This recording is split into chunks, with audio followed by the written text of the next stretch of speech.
تو اللہ کے حبیب صلی اللہ علیہ وسلم جمادات کے بھی محبوب، نباتات کے بھی محبوب، حیوانات کے بھی محبوب اور انسانوں کے بھی محبوب۔ اس لیے صحابہ رضی اللہ تعالیٰ عنہ کی جو پوری جماعت ہے وہ اس شاخ کی جماعت ہے، سارے کے سارے نبی اسلام سے محبت کرنے والے۔ جس کے حالات سے زندگی پڑھ کے دیکھو، آپ کو یہ محسوس ہوگا کہ واقعی یہ تو بہت بڑے عاشق تھے نبی اسلام۔ ان تمام شاخ میں سیدنا صدیق اکبر رضی اللہ تعالیٰ عنہ وہ بازی سب سے آگے نکل گئے۔ عشق رسول میں انہوں نے دوسرے سب لوگوں کو پیچھے چھوڑ دیا۔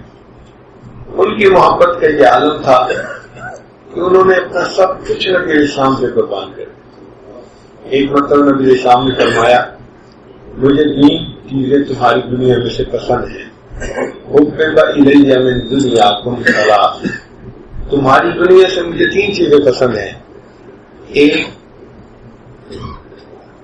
نماز پڑھنا، دوسرا نیک بیوی اور تیسرا خوشبو استعمال کرنا۔ یہ 3 چیزیں مجھے اچھی لگتی ہیں۔ جب نبی علیہ السلام نے یہ فرمایا تو صدیق اکبر فوراً کھڑے ہو گئے، اے اللہ کے رسول، مجھے بھی دنیا میں 3 چیزیں بہت محبوب ہیں۔ ابو بکر بتاؤ کون سی 3 چیزیں؟ اے اللہ کے نبی صلی اللہ علیہ وسلم، پہلی بات آپ کے چہرے انور کو دیکھتے رہنا، یہ چیز مجھے دنیا میں سب سے زیادہ اچھی لگتی ہے، آپ کے چہرے انور کو دیکھتے رہنا۔ اور دوسری بات آپ پر اپنے مال کو خرچ کرنا، اور تیسری بات کہ میری بیٹی عائشہ آپ کے نکاح میں آپ کی بیوی ہے، یعنی اولاد کو آپ کی خدمت کے لیے پیش کرنا۔ اب بتائیں، یہ تو کوئی عاشق کی بات کر سکتا ہے نا؟ آپ کے چہرے انور کو دیکھتے رہنا، آپ پر اپنا مال لٹا دینا اور اولاد کو آپ کی خدمت کے لیے پیش کرنا۔ چنانچہ نبی علیہ السلام نے تو آپ صلی اللہ علیہ وسلم اپنے گھر سے باہر تشریف لائے اور ابو بکر صدیق عنہ کے دروازے پر پہنچے۔ جیسے ہی دروازے پر پہنچے، ابو بکر صدیق عنہ نے فوراً دروازہ کھول دیا۔ تو نبی السلام بڑے حیران، ابو بکر تم جاگ رہے تھے یا میرے آنے پر جاگے؟ ابو بکر صدیق عنہ نے جواب دیا، اے اللہ کے حبیب صلی اللہ علیہ وسلم، مجھے کچھ دنوں سے یہ اندازہ ہو رہا تھا کہ آپ صلی اللہ علیہ وسلم کو ہجرت کا حکم دیا جائے گا، اور یہ بھی میرے دل میں توقع تھی کہ آپ مجھے اپنے لیے خدمت کے طور پہ قبول فرمائیں گے۔ جس دن سے ابو بکر کو یہ خیال آیا، ابو بکر نے رات کا سونا چھوڑ دیا، ایسا نہ ہو آپ دروازے میں تشریف لائیں اور آپ کو دروازہ کھلنے کے لیے انتظار کرنا پڑتا ہے۔ اور پھر وہاں سے ابو بکر صدیق عنہ نبی اسلام کے ساتھ آگے رفیق سفر بنے ہجرت کے سفر میں۔ اور عجیب بات کہ اللہ تعالیٰ کے حبیب صلی اللہ علیہ وسلم کو انہوں نے پورے راستے میں خوب آرام پہنچایا۔ جب گھر سے چلنے لگے تو انہوں نے بیوی کا ذمہ لگایا کہ نبی علیہ السلام کے لیے کھانا تیار کر دینا۔ اپنی بیٹی اسماء کے ذمہ لگایا، تم چھوٹی ہو لہذا تم کھانا لے کے ہمیں فلاں جگہ غار ثور میں پہنچا دینا۔ اپنے بیٹے عبد الرحمان سے فرمایا کہ سارا دن قریش مکہ کی باتیں سننا اور رات کے وقت آ کے ہمیں بتا دینا کہ قریش مکہ کیا پلاننگ کر رہے ہیں۔ اور اپنے غلام ظفیرہ سے کہا کہ تم بکریاں چرانے کے بہانے فلاں جگہ دودھ پلا دینا، یعنی خود بھی ساتھ ہیں اور گھر کے ہر فرد کو نبی اسلام کی خدمت پر متعین کر دیا۔ چنانچہ جب غار ثور پہنچے تو صدیق اکبر نے عرض کیا، اے اللہ کے حبیب صلی اللہ علیہ وسلم، آپ یہاں تھوڑی دیر رک جائیے، میں پہلے غیر غار میں داخل ہو کے دیکھ لوں کہ کوئی نقصان دینے والی چیز ہے، کوئی کیڑا مکوڑا تو نہیں ہے۔ چنانچہ ابو بکر صدیق عنہ اندر داخل ہوئے، کچھ جگہوں پہ سوراخ تھے تو صدیق اکبر نے روڑے اٹھا کے پتھر اٹھا کے ان سوراخوں کو بند کر دیا۔ ایک سوراخ ایسا تھا جس کے لیے پتھر نہیں تھا، تو صدیق اکبر نے ڈیسائیڈ کیا کہ اس کو تو میں اپنے پاؤں سے بھی بند کر دوں گا، کوئی مسئلہ نہیں۔ چنانچہ ابو بکر صدیق عنہ وہاں جا کر بیٹھ گئے اور نبی علیہ السلام کو بلایا اور پھر اپنی گود کو پیش کیا، اے اللہ کے حبیب صلی اللہ علیہ وسلم، اس گود کو تکیہ بنا لیجیے اور آپ لیٹ جائیے، آرام فرما لیجیے۔ نبی علیہ السلام رات بھر کے جاگے ہوئے تھے تو آپ صلی اللہ علیہ وسلم لیٹ گئے چنانچہ صدیق اکرام وہ خوش نصیب ہستی ہیں کہ جن کی گود میں نبی علیہ السلام کا مبارک چہرہ ہے، مبارک سر ہے. نبی علیہ السلام آرام فرما رہے ہیں اور اب کر صدیق لانو نبی علیہ السلام کے چہرے کا دیدار کر رہے ہیں. آج دنیا تمنا کرتی ہے کہ ہمیں محبوب کے ساتھ خلوت کا وقت مل جائے. کہتے ہیں ہم ہی ہم ہوں تیری محفل میں کوئی اور نہ ہو، ہم ہی ہم ہوں تیری محفل میں کوئی اور نہ ہو. اور یہ سعادت صدیق اکرام کو ملی کہ غار ثور میں وہ تھے اور 3 دن رات کا وقت تھا اور نبی علیہ السلام کا چہرہ انور سامنے تھا اور صدیق اکرام نبی علیہ السلام کا دیدار کر رہے ہیں.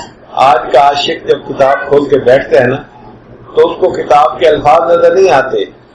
کہتا ہے کتاب کھول کے بیٹھوں تو آنکھ روتی ہے، ورق ورق تیرا چہرہ دکھائی دیتا ہے.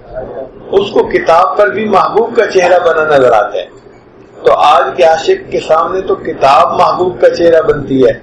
صدیق اکرام وہ خوش نصیب عاشق ہیں کہ جن کے سامنے محبوب کا چہرہ انور خود موجود ہے اور وہ نبی علیہ السلام کے چہرے کا دیدار کر رہے ہیں. چنانچہ ایک عالم کتاب میں لکھتے ہیں کہ صدیق اکرام جب میں غار ثور کا تصور کرتا ہوں تو مجھے یوں محسوس ہوتا ہے کہ آپ ایک قاری ہیں اور آپ کی گود میں نبی علیہ السلام کا جو چہرہ انور ہے وہ قرآن مجید کی مانند ہے اور ابو بکر آپ اس قاری کی مانند قرآن کی تلاوت بیٹھے کر رہے ہیں.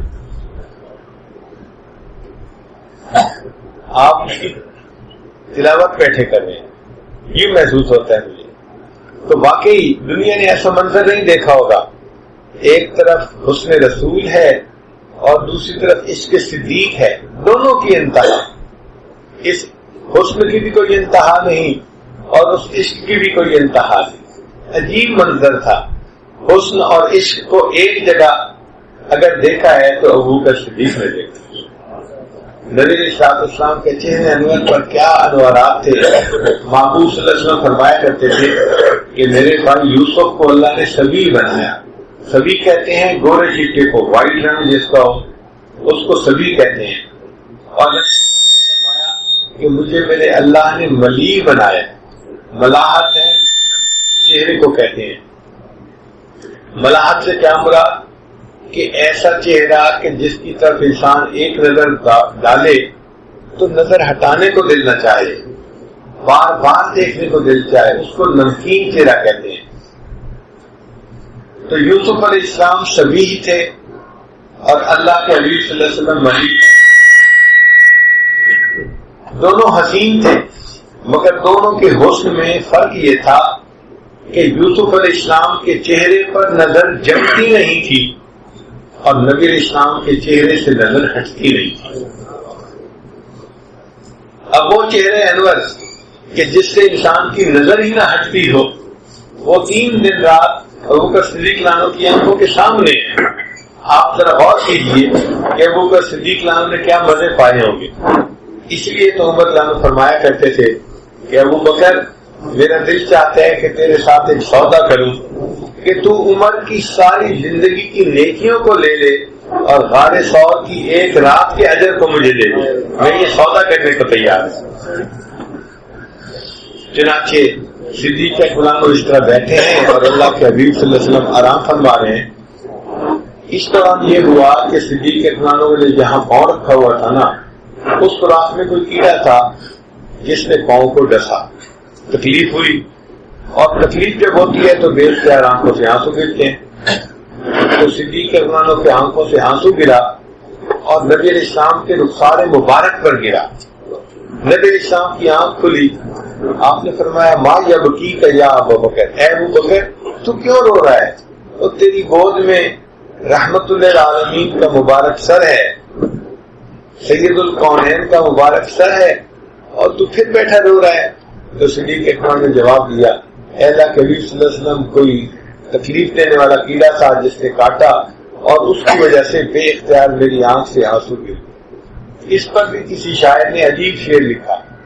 اس نے کہا کہ آنسو گرا ہے روئے رسالت مآب پر، آنسو گرا ہے روئے رسالت مآب پر قربان ہونے آئی ہے شبنم گلاب پر. کہ نبی اسلام کا چہرہ تو گلاب کے مانند تھا اور صدیق اکبر کا آنسو وہ شبنم لگتا ہے جو اس گلاب کے اوپر آ کر گرا. تو یہ 3 دن رات ایسے تھے کہ وہ تو صدیق اکبر بیٹھے نبی اسلام کے چہرے کا دیدار کر رہے تھے. یہ حسن ساتھ عشق کے کیا لاجواب ہے, یہ حسن ساتھ عشق کے کیا لاجواب ہے, رکھی ہوئی رحل پہ خدا کی کتاب ہے. ایسے لگتا تھا جیسے اللہ کا قرآن انہوں نے اپنی گود میں رکھا ہوا ہے. صدیق اکبر جب بخار سور سے نکلے تو مدینہ طیبہ کی طرف چل پڑے. اب نبی اسلام نے دیکھا کہ ابو بکر صدیق کبھی آگے چلتے ہیں, کبھی پیچھے, کبھی دائیں کبھی بائیں. تو محبوب صلی اللہ علیہ وسلم نے پوچھا ابو بکر یہ کیا معاملہ ہے, تم کبھی آگے چلتے ہو, کبھی پیچھے, کبھی دائیں کبھی بائیں. عرض کیا اللہ کے حبیب صلی اللہ علیہ وسلم میں آپ کے پیچھے چلتا ہوں, مجھے دل میں وہم ہوتا ہے کہ دشمن سامنے سے حملہ نہ کر دے تو میں خود آگے آ جاتا ہوں. پھر دل میں آتا ہے کہ پیچھے سے حملہ نہ کر دے, میں پیچھے ہو جاتا ہوں. پھر ہوتا ہے کہ دائیں سے حملہ نہ کرے تو میں دائیں آ جاتا ہوں, پھر بائیں سے حملہ نہ کرے بائیں آ جاتا ہوں. یعنی جس طرح پروانہ شمع کے گرد چکر لگا رہا ہوتا ہے, یہ شمع رسالت کے پروانے صدیق اکبر نبی اسلام پر اس طرح قربان ہو رہے تھے. اور اس طرح انہوں نے نبی اسلام کا ساتھ نبھایا مکہ سے لے کے مدینہ تک. اس لیے علماء نے لکھا ہے کہ جب نبی اسلام اپنے گھر سے چلنے لگے تو اللہ کے حبیب ان کے پاس لوگوں کی امانتیں تھیں, مال تھا, رکھا ہوا تھا قریش مکہ نے. تو نبی اسلام نے حضرت علی عنہ کو چنا, ان کو کہا کہ تم میرے بستر پہ آرام کرو اور یہ امانتیں لوگوں کے سپرد کر کے تم بھی مدینہ آ جانا. چنانچہ اللہ نے لوگوں کی امانتیں ان تک پہنچانے کے لیے حضرت علی عنہ کو چنا اور اللہ نے ابو بکر صدیق کو چنا. ابو بکر تم میری امانت کو مکہ سے مدینہ پہنچا دینا. چنانچہ صدیق اکبر نے نبی علیہ السلام کو بحفاظت مکہ سے مدینہ پہنچایا. راستے میں ایک جگہ ایک خاتون تھی جس کے پاس بکریاں تھیں. جب وہاں پہنچے تو نبی علیہ السلام بھوک پیاس محسوس فرما رہے تھے. تو صدیق اکبر اس کے پاس گئے اور اس کو کہا کہ بھائی کیا میں آپ کی بکریوں سے دودھ نکال سکتا ہوں. اس نے کہا میری بکریاں تو بوڑھی ہیں, یہ دودھ نہیں دیتی. تو صدیق اکبر نے کہا کہ بوڑھی ہیں یا نہیں یہ کوشچن نہیں ہے, تم اجازت دو, مالک آؤ. اس نے کہا میری طرف سے اجازت ہے. صدیق اکبر ایک بکری کے نیچے بیٹھے اور اس کا دودھ نکالنا شروع کیا. اللہ کی شان کے بکری نے اتنا دودھ دیا کہ پورا کا پورا جگ ہی بھر گیا. تو صدیق اکبر نے اس جگ کو لے کے اس کے اوپر کپڑا ڈالا. طبیعت میں نظافت اتنی تھی کہ کوئی ذرہ مٹی کا ذرہ بھی اس دودھ میں نہ جائے, اور اس کو کور کر کے لائے اور نبی اسلام کی خدمت میں پیش کیا. کیونکہ نبی علیہ السلام کو بہت بھوک پیاس محسوس ہو رہی تھی. تو اللہ کے حبیب نے خوب شیر ہو کے دودھ پیا. جب خوب شیر ہو کے دودھ پیا تو صدیق اکبر اس بات پر فرماتے ہیں فشاربا حتی رضیت, کہ نبی علیہ السلام نے اتنا دودھ پیا کہ میرا دل خوش ہو گیا. جس طرح بچہ فیڈر پورا پی لیتا ہے نا تو ماں کا دل خوش ہوتا ہے کہ میرے بچے نے اچھا دودھ پی لیا. یہ محبت ہوتی ہے. تو صدیق اکبر کی محبت تھی. فرماتے ہیں کہ نبی علیہ السلام نے اتنا دودھ پیا کہ میرا دل خوش ہو گیا. ایسی محبت تھی نبی علیہ السلام. چنانچہ ایک مرتبہ ابو بکر صدیق عنہ بیٹھے ہوئے رو رہے ہیں. کسی نے پوچھا ابو بکر کیوں رو رہے ہو؟